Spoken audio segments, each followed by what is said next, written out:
Class family थी। पिता हर महीने 40,000 रुपये कमाते थे। उनके 2 बच्चे थे जो कि हर रोज स्कूल जाते थे। उनके घर का EMI था 18,000 रुपये। एक दिन वो ऑफिस जा रहे थे और उनको हार्ट अटैक आया। हॉस्पिटल में पहुंचने के पहले ही उनकी डेथ हो गई। अगला 1 महीना स्कूल फीस पेंडिंग, घर का EMI पेंडिंग, रेंट पेंडिंग और सबसे बड़ी बात, घर का इनकम 0। कोई कमाने वाला ही नहीं था।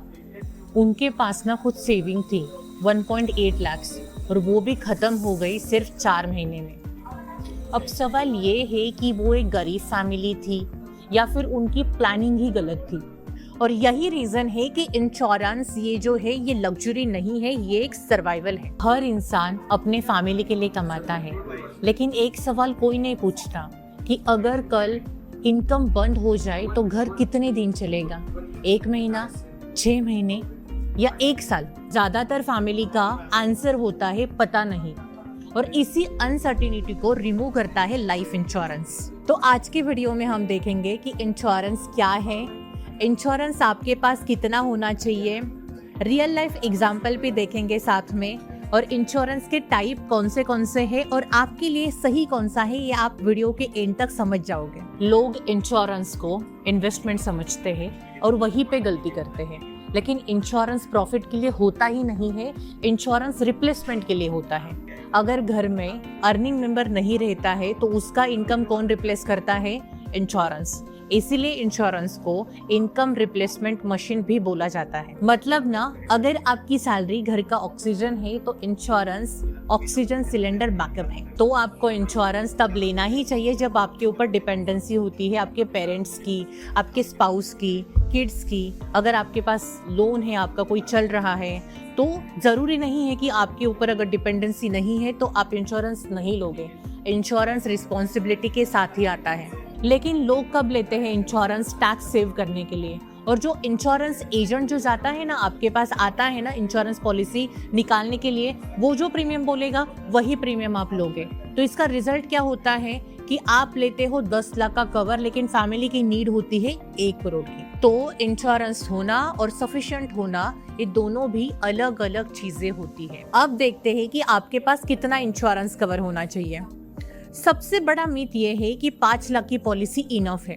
गलत, बिल्कुल भी गलत। इंश्योरेंस अमाउंट कैलकुलेट होता है एक्सपेंस से नहीं, आपके इनकम से। तो सिंपल सा एक रूल है कि एनुअल इनकम इनटू 15 से 20 साल, जब मतलब आपको जितने साल के लिए इंश्योरेंस लेना है वो ईयर आपको वहां पे डालना है। अगर आपका एनुअल सैलरी 6 लाख रुपीस है और आपने 15 साल के लिए लिया तो मिनिमम इंश्योरेंस अमाउंट 90 लाख होता है, एंड 1.2 करोड़ अगर आप 20 साल के लिए लेते हो। आपकी जो फैमिली है उसको सिर्फ 1 साल नहीं जीना है, अगले 20 साल तक जीना है, इसीलिए आपका इंश्योरेंस अमाउंट ज्यादा से ज्यादा होना चाहिए। अब देखते हैं लाइफ इंश्योरेंस के टाइप्स। पहला है टर्म इंश्योरेंस, सबसे सिंपल और चिपेस्ट। अगर पॉलिसी होल्डर के डेथ हो जाती है पॉलिसी पीरियड में तो सब पैसा उसके फैमिली को मिलता है, और अगर नहीं होती है, वो सरवाइव करता है तो कुछ भी नहीं मिलता। इसीलिए लोग इसको इग्नोर करते हैं, लेकिन एक्सपर्ट यही रिकमेंड करते हैं क्योंकि यहाँ पे ना प्योर प्रोटेक्शन होता है। मान लो कि मेरा एज है 30 और मैं महीने का कमाती हूँ 50,000 रुपए, और मैंने जो महीने के खर्चे हैं वो है 15,000 हाउस रेंट, 12,000 फूड के लिए, 8,000 स्कूल फी, 5,000 पेरेंट्स के मेडिसिन, और बाकी के जो अदर खर्चे हैं वो है 12,000 रुपये। और ऐसे में जहाँ पे मेरी पूरी की पूरी फैमिली मेरे पे डिपेंडेंट है, तो अगर मुझे कुछ हो जाता है तो मेरी फैमिली को मेरे रिलेटिव्स या फिर लोन के ऊपर ही डिपेंडेंट रहना पड़ेगा। और लेकिन अगर मैं 1 करोड़ का टर्म इंश्योरेंस लेती हूँ महीने का सिर्फ 800 रुपये भर के, तो मेरे जाने के बाद मेरी फैमिली को 1 करोड़ रुपए मिलेगा। उसमें से वो 50 लाख जो है वो FD में भी डाल देते हैं, तो मंथली सैलरी जैसे उनको इनकम आना स्टार्ट हो जाएगा।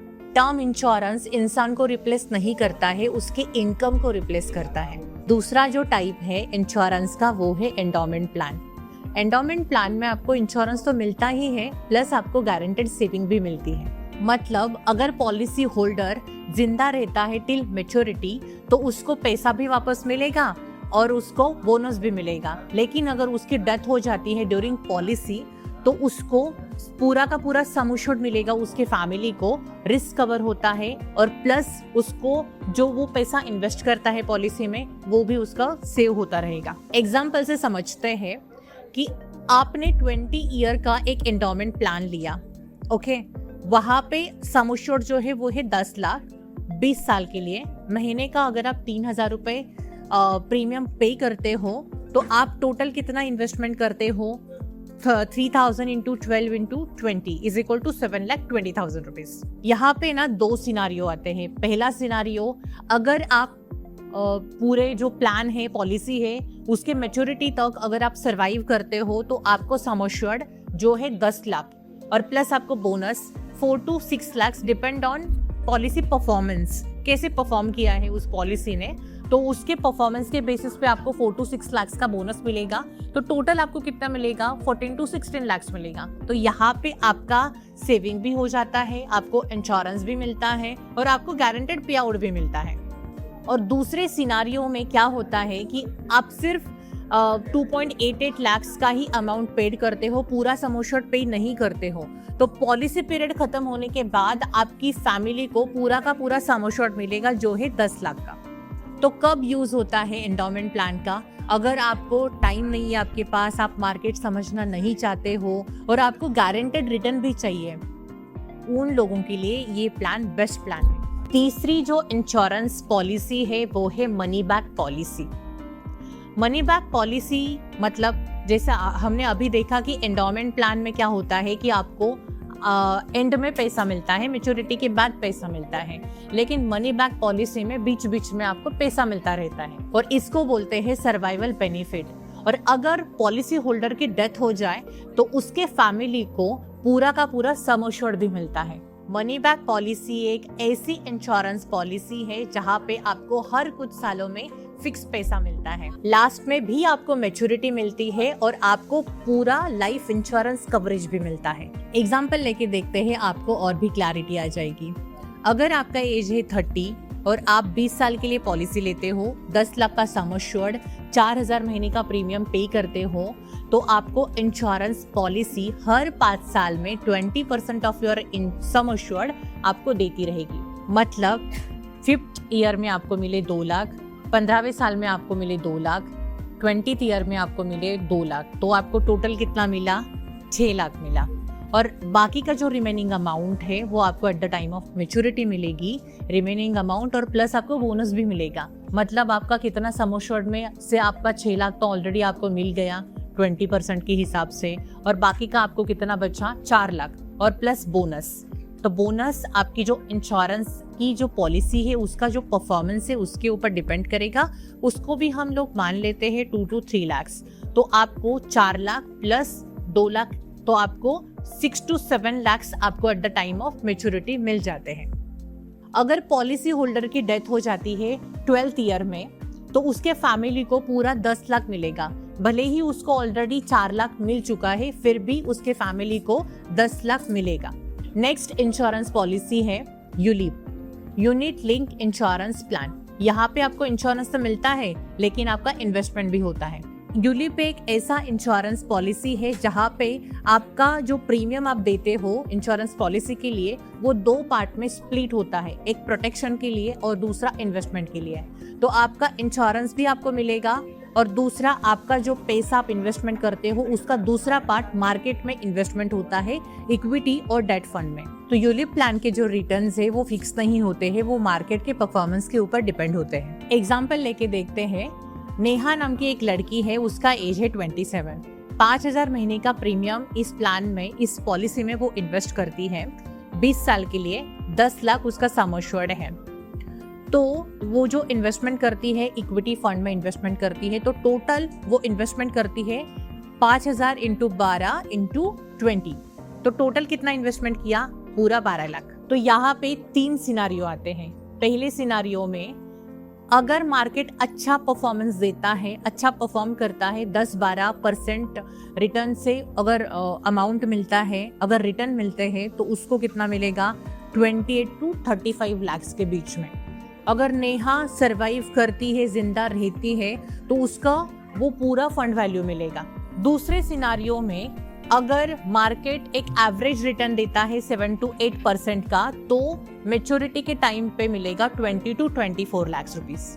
और सिनारियो 3 में अगर पॉलिसी होल्डर की डेथ हो जाती है तो जो कोई भी हायर साइड है लाइक सम एश्योर्ड या फिर फंड वैल्यू, वो उसके फैमिली को मिलेगी। अगर फंड वैल्यू है 6 लाख रुपीस और सम एश्योर्ड है 10 लाख, तो फैमिली को कितना मिलेगा? 10 लाख। और लास्ट पॉलिसी है whole life insurance. Whole life insurance आपको पूरी जिंदगी आपकी कवर करती है। जब तक आप प्रीमियम भरते हो तब तक पॉलिसी एक्टिव रहती है और आपके डेथ के बाद आपकी फैमिली को पूरा का पूरा सम एश्योर्ड मिलता है। ये पॉलिसी आप LIC से भी ले सकते हो, HDFC लाइफ से भी ले सकते हो या फिर ICICI प्रूडेंशियल से भी ले सकते हो। ये जो पॉलिसी है यहाँ पे आपको लाइफ टाइम कवर तो मिलता ही है, आपको गारंटेड डेथ बेनिफिट भी मिलता है। और सबसे बड़ी बात यहाँ पे, अगर आपको लोन की रिक्वायरमेंट है तो आप इस पॉलिसी के अगेंस्ट लोन भी ले सकते हो। यहाँ पे 2 सिनारियो आते हैं।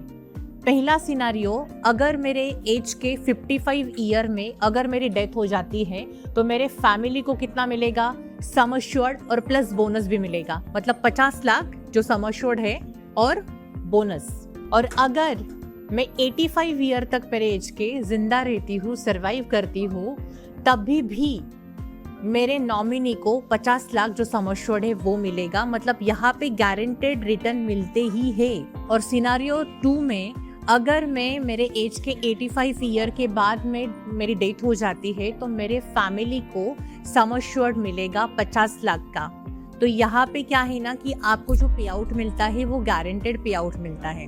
अगर आपको आज का वीडियो अच्छा लगा हो तो लाइक कीजिएगा और सब्सक्राइब जरूर कीजिएगा। आज ही अपने फैमिली का फ्यूचर सिक्योर करें, इंश्योरेंस लें, देर ना करें।